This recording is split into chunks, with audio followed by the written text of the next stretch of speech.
Какой самый красивый для вас уголок Бурятии? Ну, наверное, все говорят Байкал, но еще кроме... Чеваркуйский залив.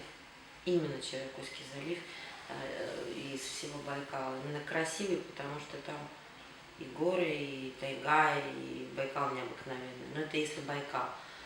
А если брать наш город, прям город, то, наверное, сегодня красив наш центр. Вот, площадь, фонтан возле оперного театра.